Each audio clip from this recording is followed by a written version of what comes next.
Right, the date is the 2nd of April at 13:57. Sorry, 2nd of April 2012 at 1:57 p.m. At Sunderland Magistrate Courts to see about me why it wasn't removed from my criminal record, why the conviction wasn't.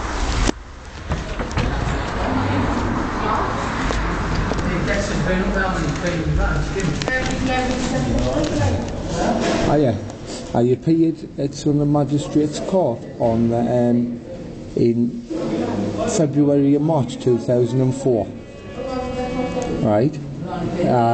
And the conviction was on the 14th of February and sentence was on the 6th of March. I appealed against that. That's 2004, by the way. I appealed against that and I won my appeal. My appeal was heard on the 2nd of August 2006.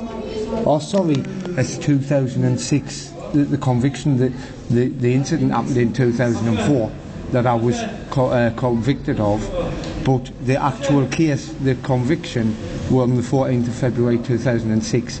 And that was on the 6th of March 2006. I appealed, and on the 2nd of the 8th 2006 I won the appeal. Yeah. But the conviction still stands on my record. This is 6 years later. Now I need to know what are the processes for having that why wasn't it not automatically removed? It still shows to this day that that conviction stands. That was cleared 6 years ago.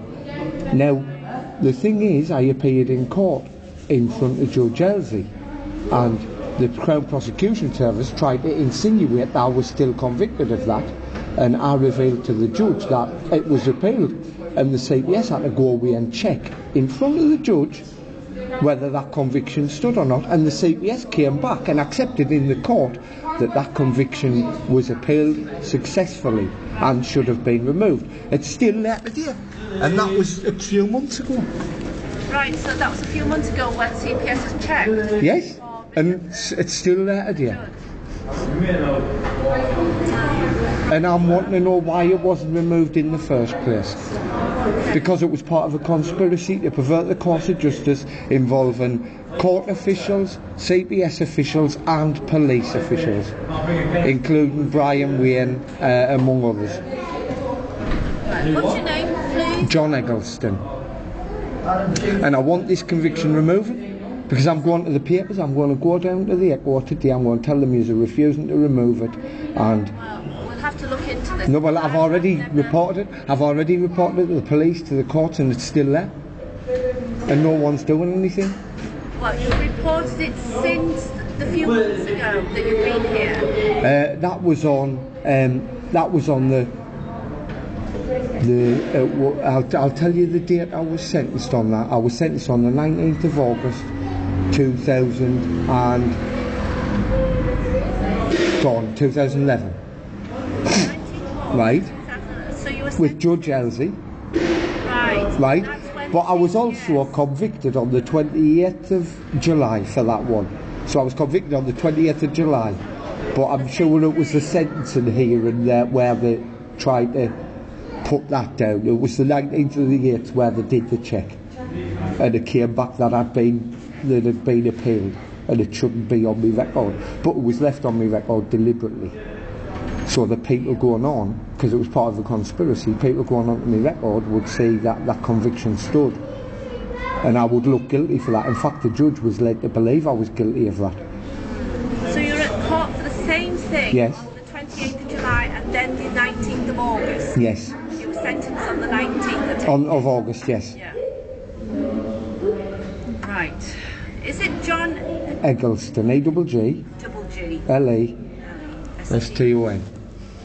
What's your date of birth? 5th of August 1971. And also I have a complaint that Judge Elsie, because of that, because he was led to believe I was convicted of that, conducted the trial with that in mind and made available, he made documents from that case available to him at the trial, thinking I was guilty, and prejudiced my trial. That's a fact. That's a fact. That would be something you need to see a solicitor about. I've seen the solicitor. Right. I'll see Judge Elsie. Is he around? I think he'll be in court. Yes. What were you sentenced for on the 6th of March 2006? You can't keep mentioning people's names like that at the window. Like listening. No, I know that, but I'm entitled to. I'm entitled to. Judge Elsie prejudiced me trial. It's a fact. I mean, if he wants to deny that, he can deny. Brian Wayne, Stephen Rowbottom, Edmund Cleary. But this isn't the area to do it. You need to be in a private room. Well, I'm telling her the details. You have to stay, but there's other people maybe listening. Oh, I know. Just to let you know then. What were you sentenced for on the 6th of March? I went on Northumbria Police's website and said I was going to murder people from the court, CPS and police to punish the corrupt judicial system. So what is actually the offence you were sentenced? The offence, I can't remember, was using a communication system to cause whatever.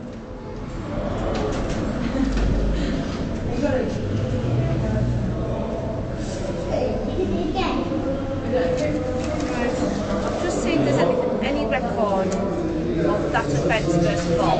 That's Yes. all I can do for the moment. Yes. That would be at Sunderland. Yes. Depends on which machine to look at. It was Newcastle Crown Court that conducted the appeal, but Robert Martin,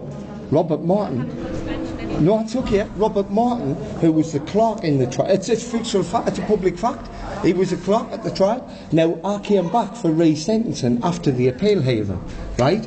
I came back for resentencing after the appeal hearing because I was breached on the order that I was sentenced to, but I appealed and won and came back to be resentenced, and Robert Martin had to go away and check that I had to, that the appeal had been successful.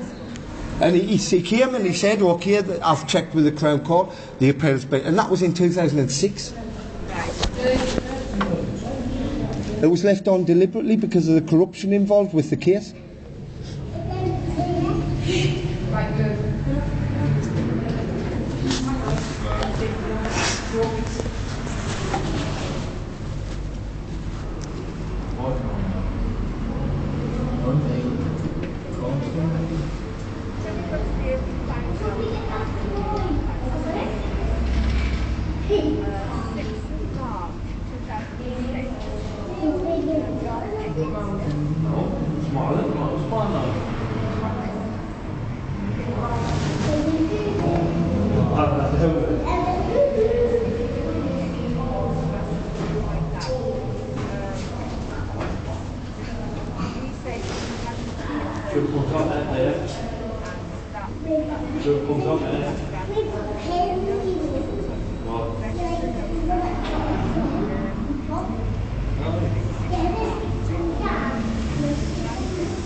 Just checking it out for you.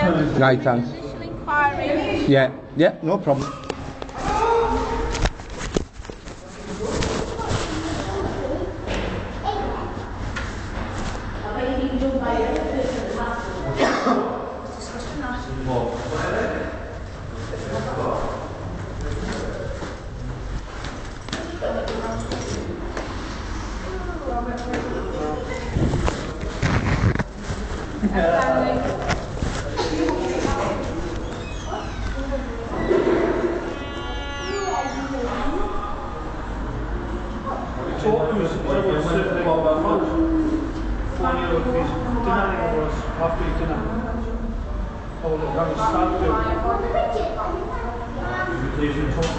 Invitation on the way. Invitation on the way. I always think, right, just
Right, while I'm here, I'm just going to call out. I'll come back in about 15 minutes. It'll give you time to whatever you're looking for.